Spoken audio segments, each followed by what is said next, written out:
Hello, everyone. Good morning. Hope you can hear me. Just let me know. Hello, Mariavi. Lots of familiar names, lots of people walking into the room, into the hall. Thank you for being here. Thank you for your presence. Another morning, another session. And yeah, wherever you are, like Martin would say, however you are, here we are. So this week we have James Rafael. He is teaching with us for the first time, and he will lead us exploring fluidity and flux as gateways to a kinder, more inclusive world. So, to all of you, friends, whether you are here now, whether you're here for the first time, special welcome to you, or whether you will be watching this in the recording, welcome. So, we'll be here for about an hour, and James will show up in a little and guide us through his talk, practice, and then the last part for Q&A, for your questions, for your comments. You know you can use the chat box for your questions. If you do so, please type in capital letters questions so that James can just keep track of the questions, because it's a live stream, and so we don't have a specific question box like we used to in the old days. And if you want to come on screen and ask the questions, please feel free to do so. We'd love to see you moving here in the screen. Have a little virtual hand bottom of the screen. Just click on that, and I won't do anything. I would just click on another button, and hopefully tech will do everything and bring you on. But I'll be here to support that. Okay, and last thing I'll speak about is, of course, Dana. Generosity practice. We're speaking about and practicing fluidity and flux, and Dana is, for me, is more and more a concept of fluidity. So we're all here to support you and give you all the best we can on this platform. It takes time and dedication, and it costs.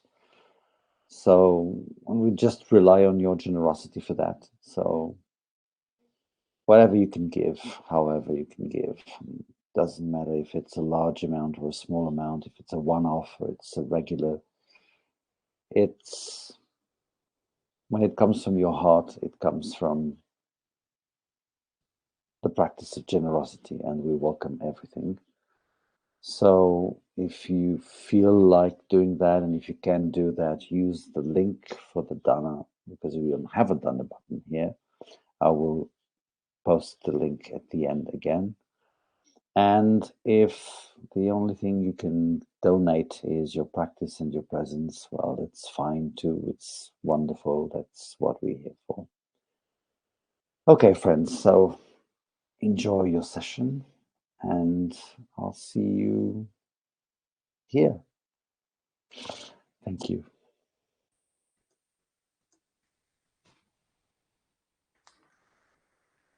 So, hello friends, welcome. And thank you, Georgia, once again. It's a delight to be with you all for day 2. Just welcoming again those of you who are new to the platform, new to Sangha Live, and also acknowledging how lovely it is that I've seen many of you before on this platform as well. So welcome. I thought today maybe we just start with a few deep breaths. Yeah, it's a way of settling the energy. So whatever posture you find yourself in, you're welcome to close the eyes if that feels comfortable to you. And just take a moment to settle into 2 or 3 flowing breaths together.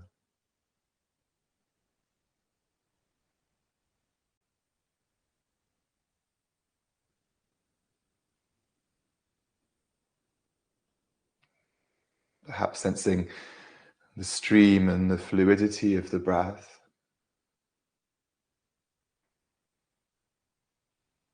Even if there's tight bits or stuck bits. And there's still an underlying flow, even through those rough patches in the breath.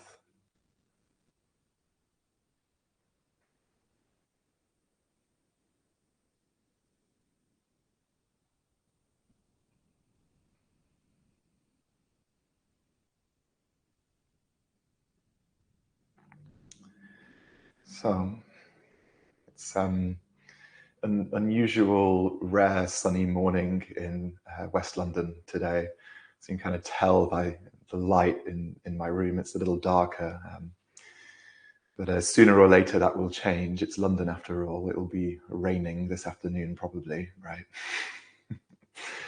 And just looking at the chat, seeing different locations, different weather systems. I'm going to keep talking about the weather in a very British sense, but also in the sense that nature and the patterns of nature, particularly sea, water, sky, can really help us connect to this sense of flow or fluidity. And just like the breath, there can be moments where weather systems feel more dense, more stuck, maybe not as pleasant, maybe unsatisfactory even, we might say. Yesterday, we were looking at impermanence as one way to explore flow. Today, looking a little bit, building on that, looking at unsatisfactoriness, dukkha, what we might term suffering.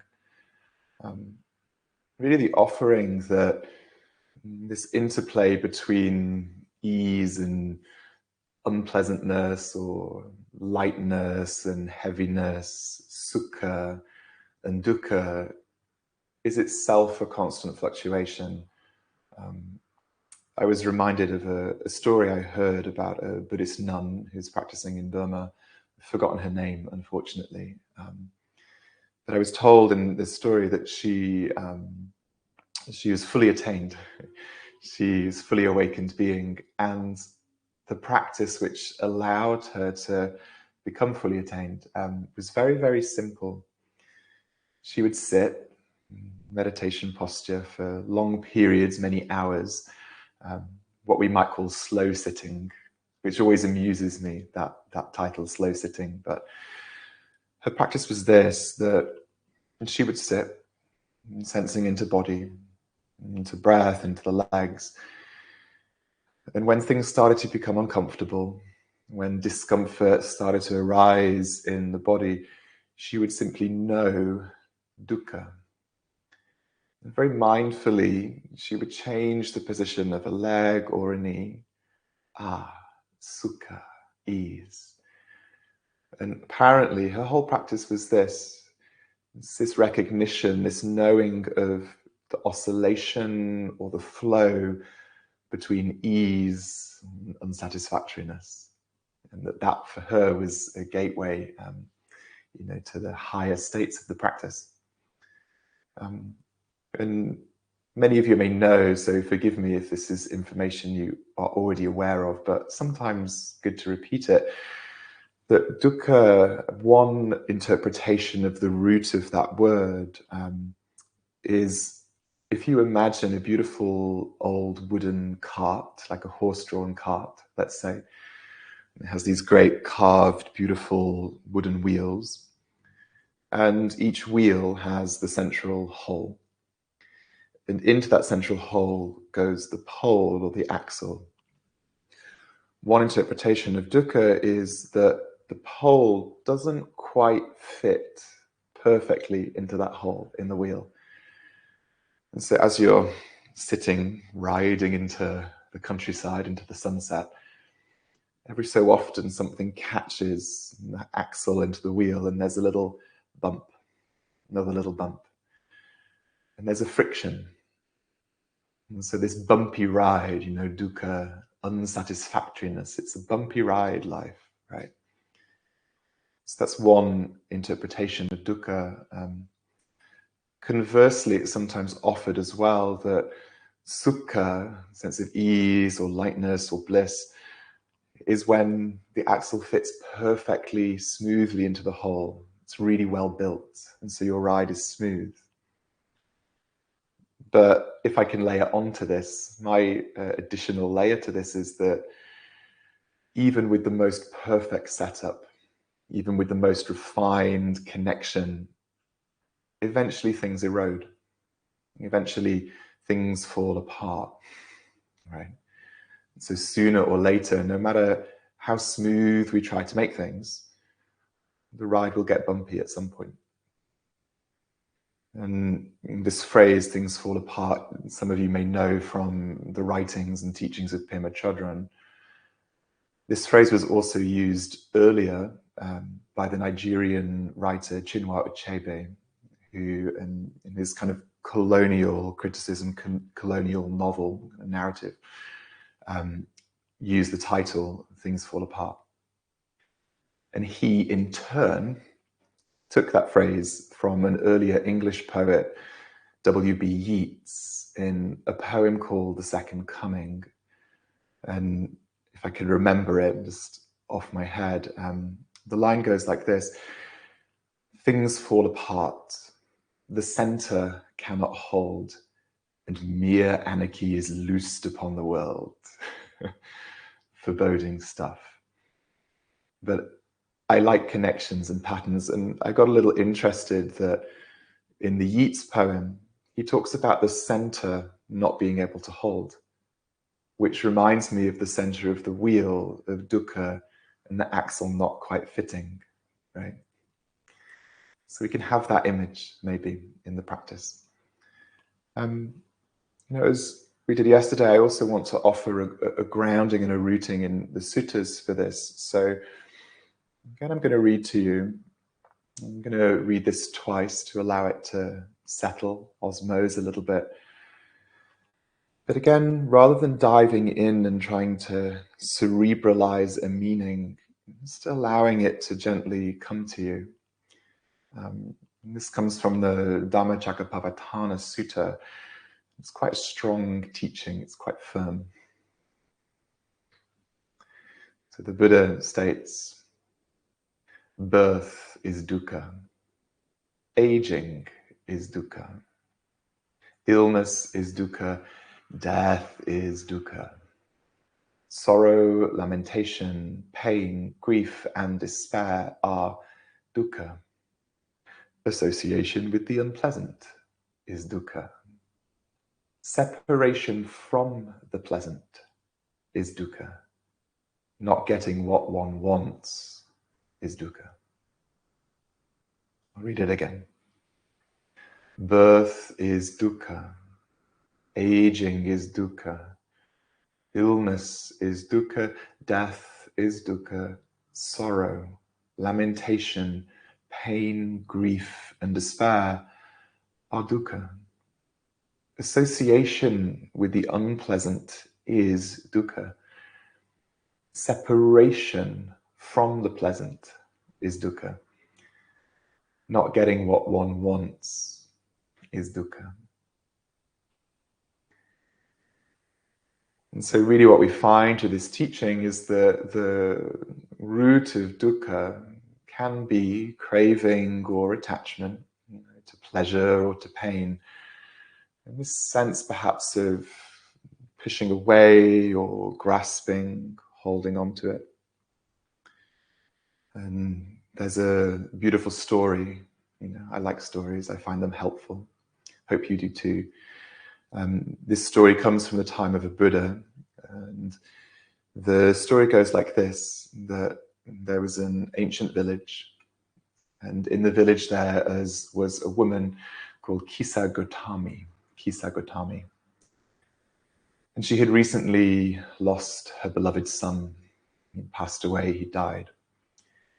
And she was overwhelmed by grief, by despair, this monumental, unimaginable suffering of those circumstances. And she was looking for a way out. And she was desperate for a way to end the suffering, right? And she was very fortunate that the Buddha happened to come and visit the village. And so when he came, she went to him full of desperation and hope and asked him, please, is there a way that I can end this suffering or pass through this grief? I can't bear this. I can't suffer this. I can't bear this. And the Buddha turned to Kisagotami and said, yes, there's something you can do. I can help you. And so I imagine Kisagotami with kind of wide eyes in this mixture of desperation and hope, saying, yes, yes, anything. I'll do anything you tell me. And so the Buddha invites her, says to her, if you can go to any household in this village and obtain a single mustard seed from a family that's never experienced grief, if you can bring me that mustard seed, I can take away your grief. So off goes Kisagotami, full of hope and desperation, going door to door through the village. And each time she greets the householders, she asks, please, can you give me a mustard seed? But I can only take it if no one has ever died here, if no one has ever experienced grief here. And of course, they all say, no, I can't give you the seed. And so slowly, as she travels from door to door, from house to house through the village, she starts to realize that there is no household that hasn't experienced suffering and grief. And so she goes to the Buddha and says, I have nothing to bring you. What can I do? And at this point, the Buddha introduces the Noble Eightfold Path to Kisagotami as a pathway or a way of living that could help ease and reduce her suffering. So, in the sense that as much as we may not want to experience the unsatisfactoriness of things, the suffering of things, it's inevitable. Life's a bumpy ride. But it's also always in flux. There are these movements between periods and circumstances where there is more ease, there is more lightness, and when there's less. And one offering in the practice, as we sit today, is to sense that gentle oscillation, that movement, that flux between pleasant, unpleasant, or neutral. One thing that I'll offer is I found this teaching particularly challenging in my practice, but incredibly rich. I have had periods of long-term chronic pain, things with my spine. So those of you who know the challenge of chronic pain know that constant, all-pervasive, all hours, everyday pain, be it physical or mental, emotional, however you term it, it can be really hard to be with that. It can be really hard. And there's a method or a tool which I think is helpful, where rather than staying in the fire and the heat of intense pain, physical or emotional, we can learn to direct attention towards something which is softer or more neutral or feels safer. And then we can bring attention back a little bit to the discomfort. We sometimes call this penduluming. You may be familiar with this, or titrating.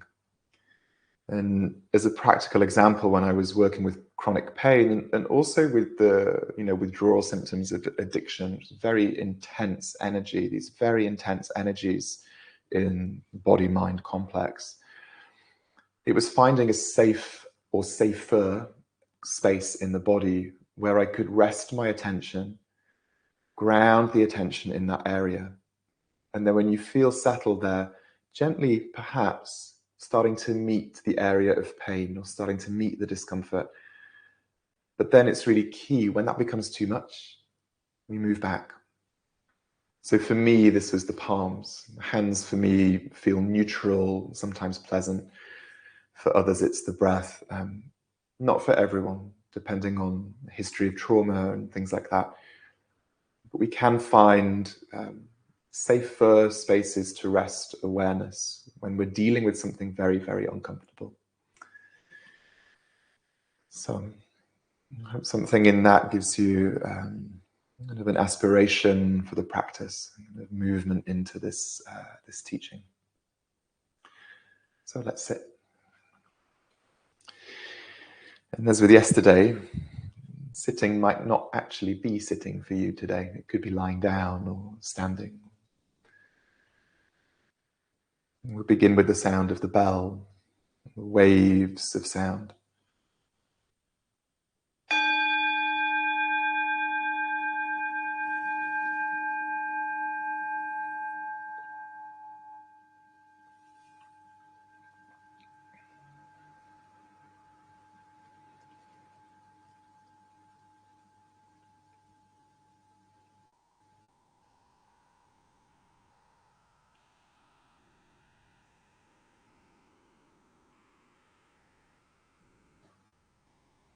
Settling, inviting whatever energy is present, however you are. The invitation of a settling.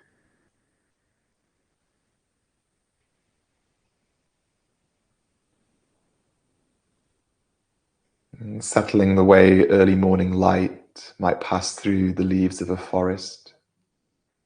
Gentle, dappled light, warming the ground.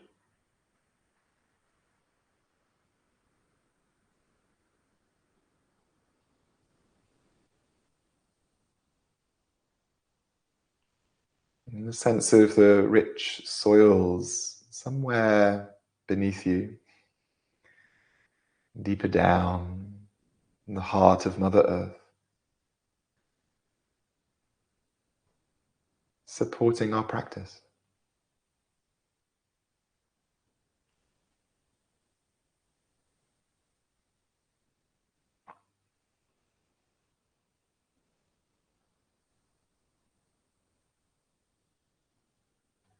And from that support, perhaps there is a brightening or a softening throughout body breathing, spine in its natural waves.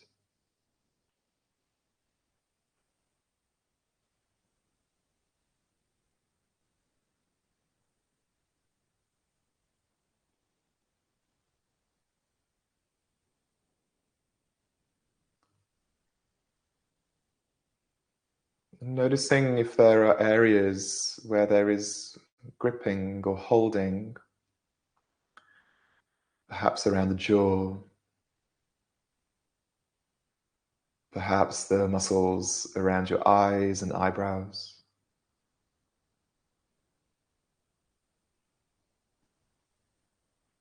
Is there anything that could melt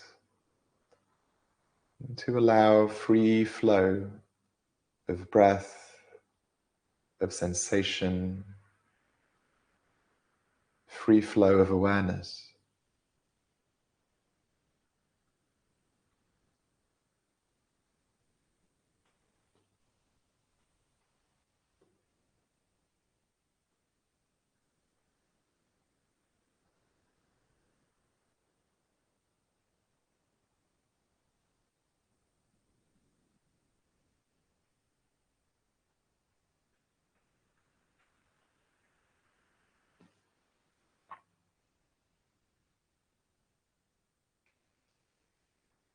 And whatever is alive in your awareness right now, like this, and sensing where there is movement or flow or flux.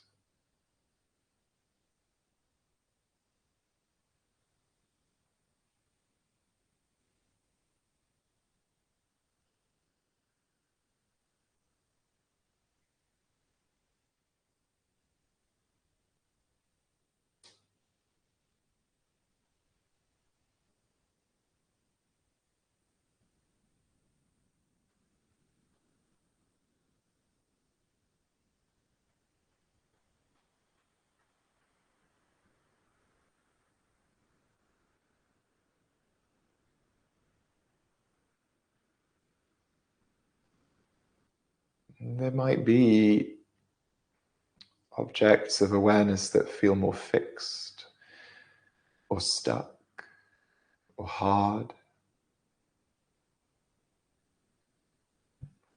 Nothing to do about that. Nothing to do about that.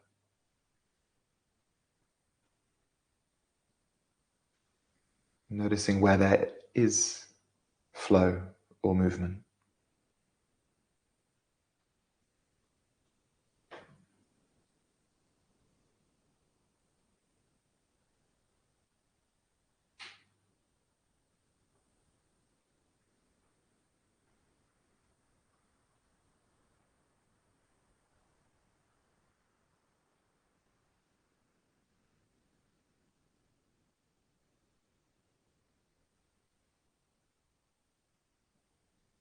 All of experience, in a way, is dancing, shimmering,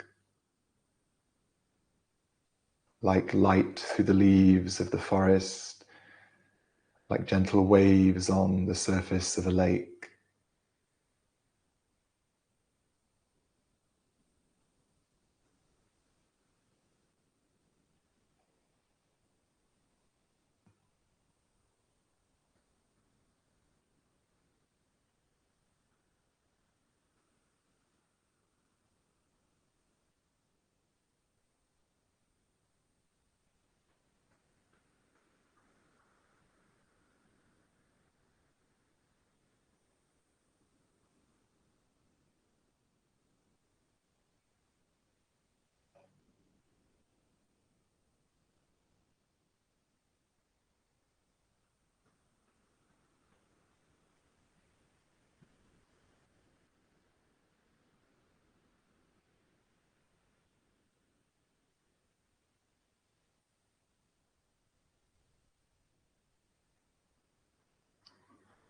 And an invitation now.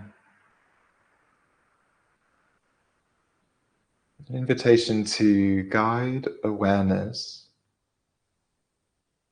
into an area in the body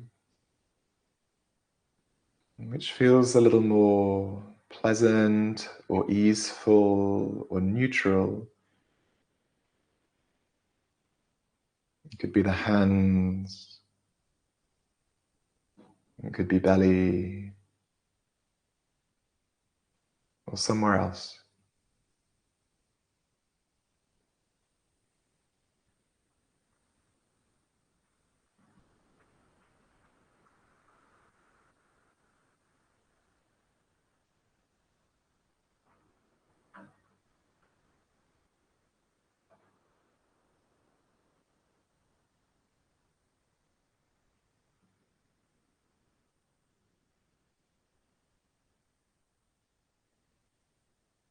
And sensing what comprises that feeling. Perhaps it's warmth, a sense of openness, or something else.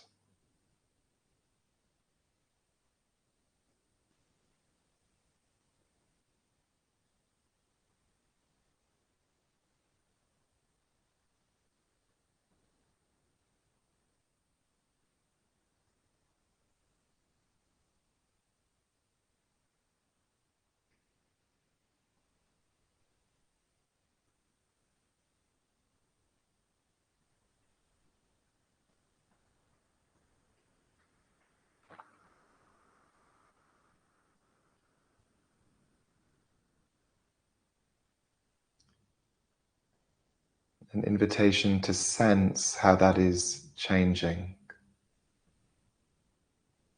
dancing or flowing.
And having established your space in this more neutral or easeful territory, the invitation to gently guide awareness to something that is less easeful, less satisfactory or uncomfortable. Gently, gently.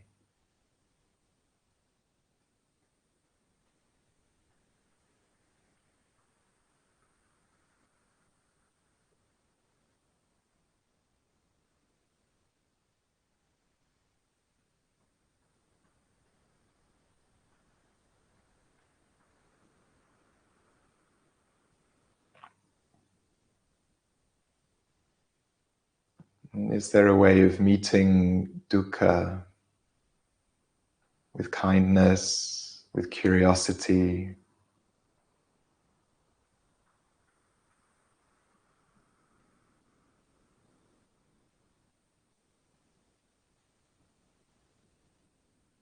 And what comprises this quality of dukkha for you?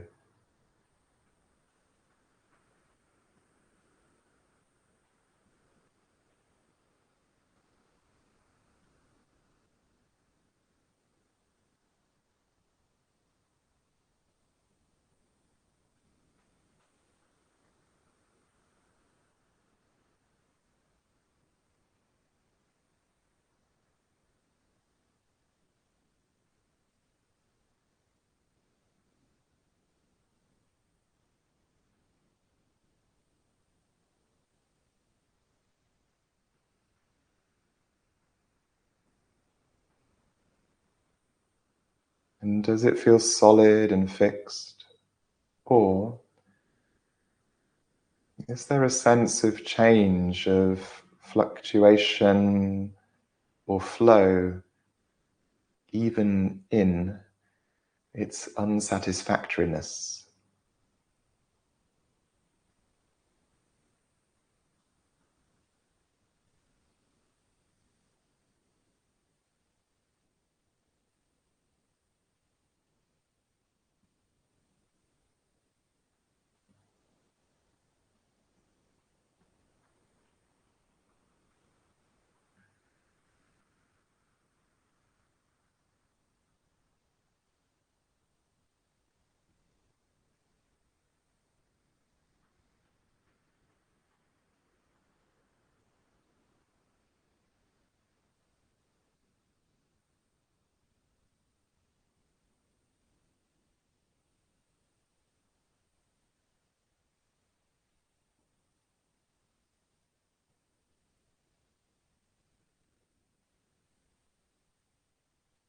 And if at any point it becomes too much, an invitation to gently guide awareness back to the object or area that feels more easeful or more neutral.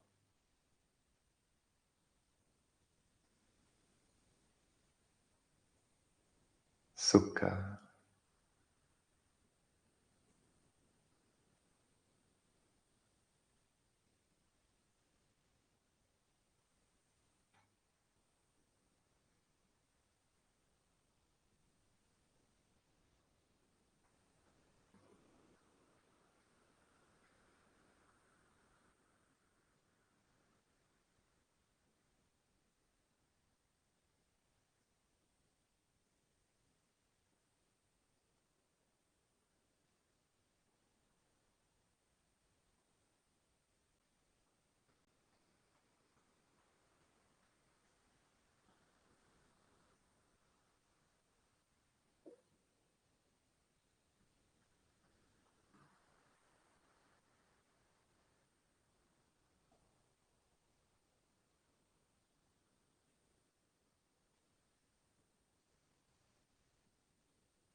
And for the remainder of this practice, you may continue to move between Awareness of sukha, awareness of dukkha, or more generally, holding it all lightly together in the state of flow, dancing and shimmering in flux.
In these last few moments, invitation to sense what is flowing in your immediate experience. Where is there a sense of movement?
So,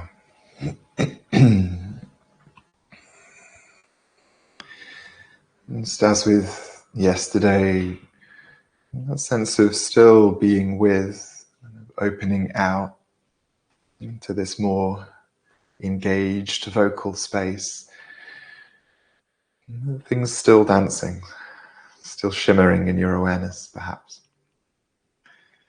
I was, George and I were laughing a little before the session because we noticed yesterday on my mic in the silent section of the meditation kind of background interference. And so, you know, I'm in central London. Every so often you might hear a car go past or the recycling collection, and I'm sitting here like, oh, dukkha, unsatisfactory noises. We were laughing that it's not quite the frogs and birds in chorus at the Mulan, right? But everything is workable. Yeah, everything is workable. So friends, thank you for being here in practice. As always, the invitation to open out to comments, observations, reflections, and questions, if there are questions, in the chat box or the little hand button somewhere down here, if you would like to come on screen. So just orienting myself into the chat. So I saw earlier, actually, there was one question earlier. Yes, from someone whose name on here is Kirtan, a username. Beautiful, nice. I love this, very simple. How to overcome hate, right? Simple but not simple. I think this question is going to sit really nicely into tomorrow's practice.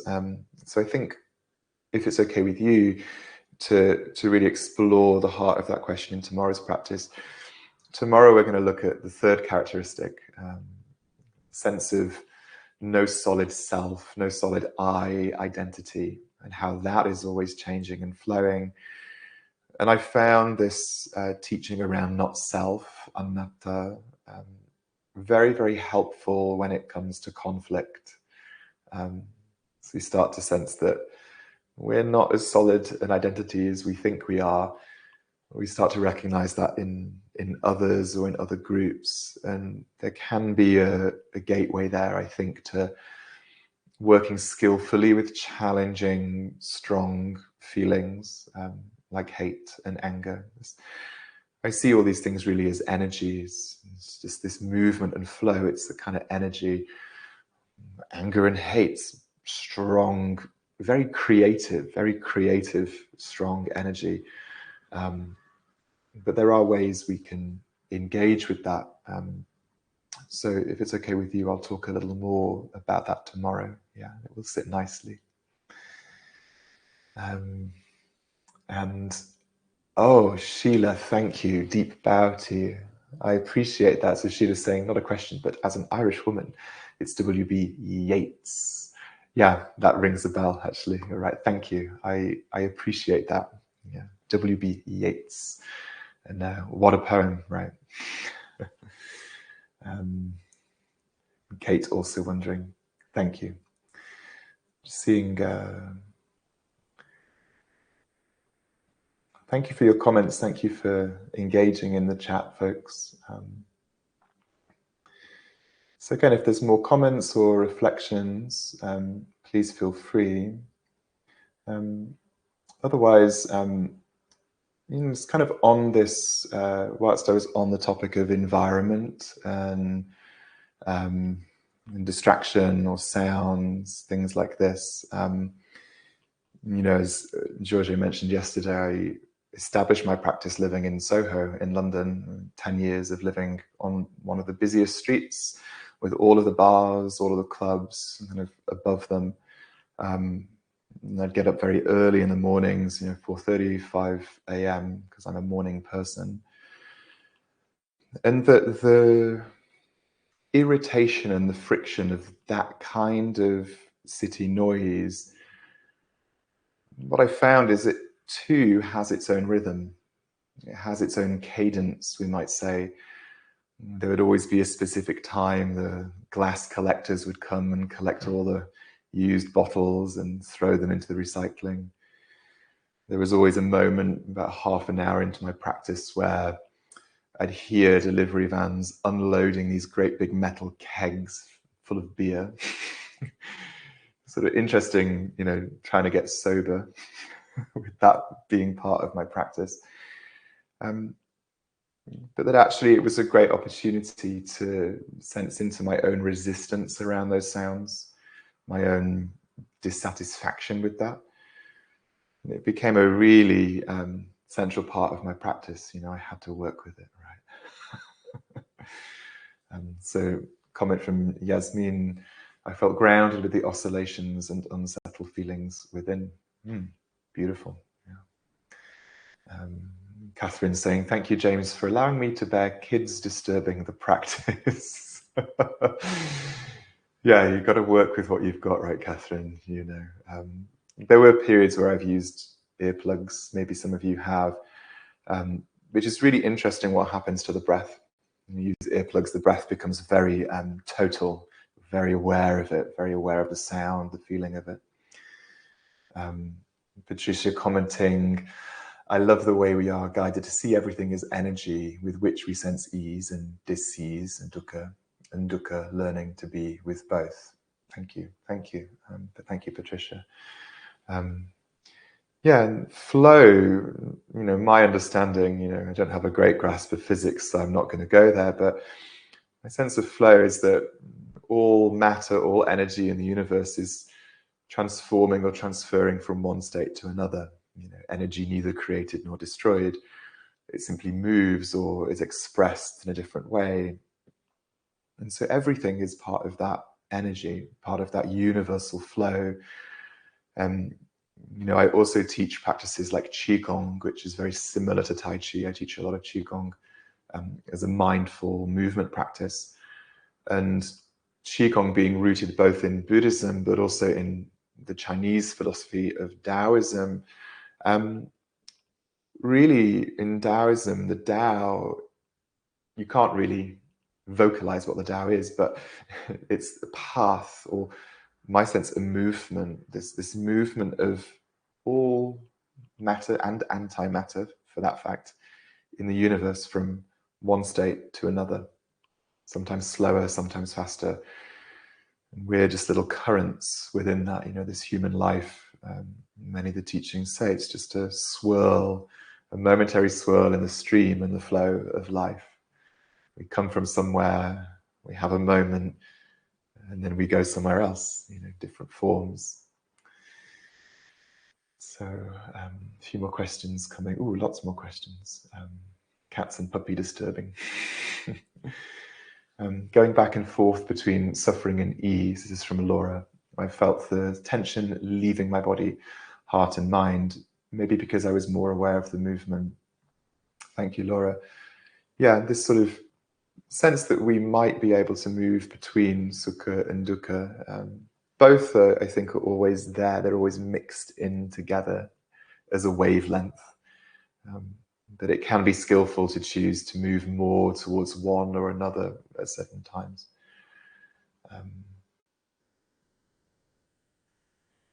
So Naomi, yeah, I hear you. Not getting enmeshed with the energy of sounds, the sounds of machines, cars, vehicles can really rev up my nervous system if I'm not careful.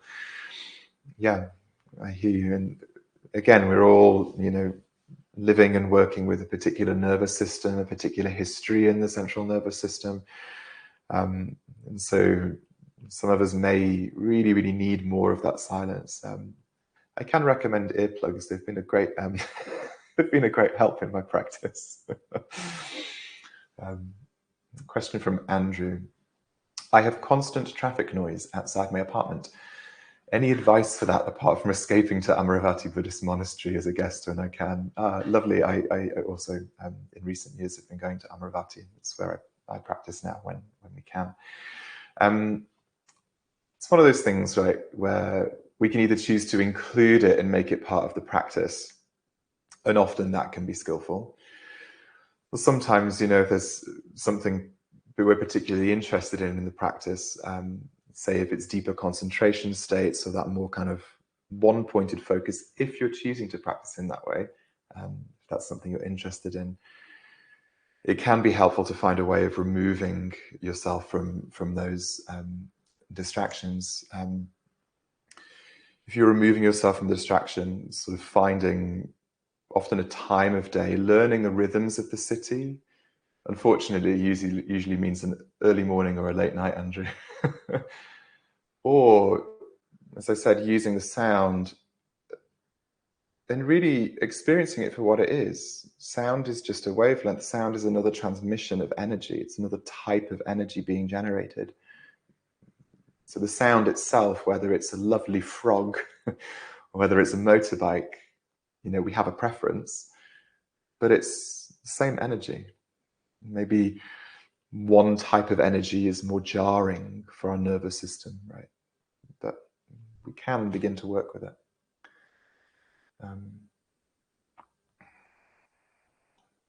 So scrolling through, Jane saying it's encouraged to hear your practice flourishing. Where's it gone? We're aware of the time. George is just posting. What I'm going to do is I'm going to bow to close the session on time, and then I'm going to talk to the last few questions in the chat. And then if you can't stick around, then they will be on the recording, I believe, right, George? So let's just bow to close, so kind of honoring timeliness.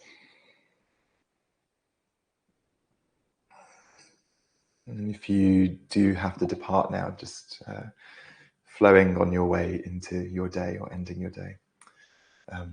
So just these few questions. So I'll try and be succinct with them. The chat keeps moving a little bit. In a state of flux, the chat. Flowing and disappearing despite my best efforts to isolate it. Okay, so question from Heather. I'll just go with the one that I can see here. If the dukkha is coming from depression, agoraphobia, triggered by burnout, what is a good way to use practice to ease this without resorting to medications?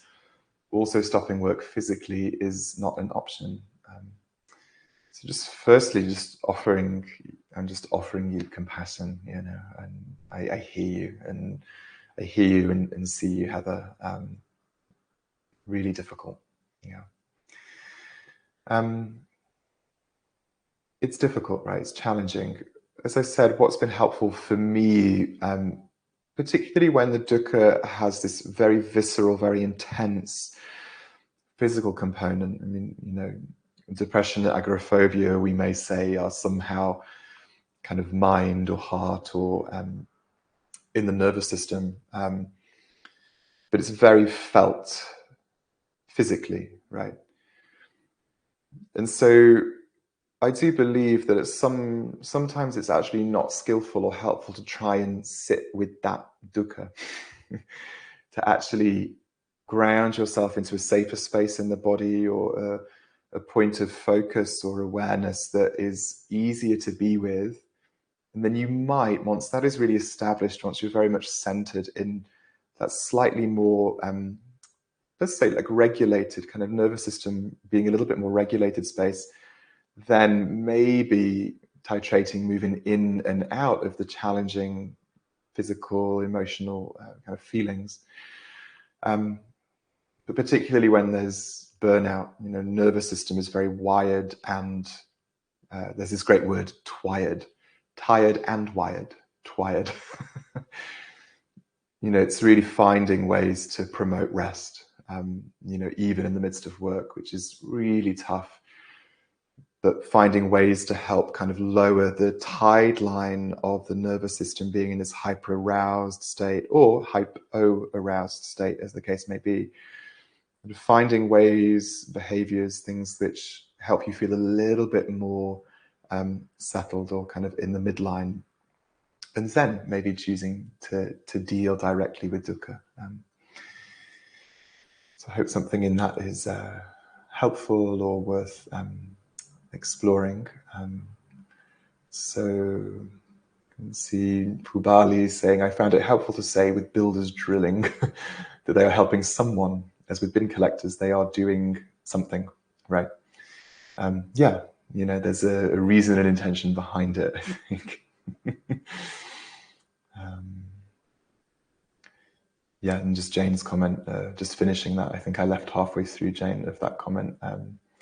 It's encouraging that your practice flourishing in the middle of the city. It often seems practitioners lived in remote, quiet places.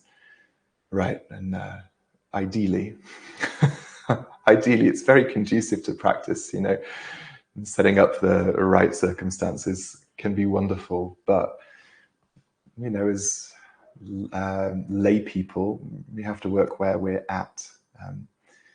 And good news is, if you cultivate your practice in a noisy, challenging environment, often when you get to one of those very spacious, quiet places in life, it can be really, really rich. Like, wow, practice suddenly just expands. So, thank you, everybody. Yeah, I think that's. I think I've caught all the comments. So thank you for being here. Thank you for those of you who have remained. Many of you have remained. And yeah, the world keeps on turning, Andrew. Indeed it does. So until our next time together, friends, thank you. Thank you, Sangha.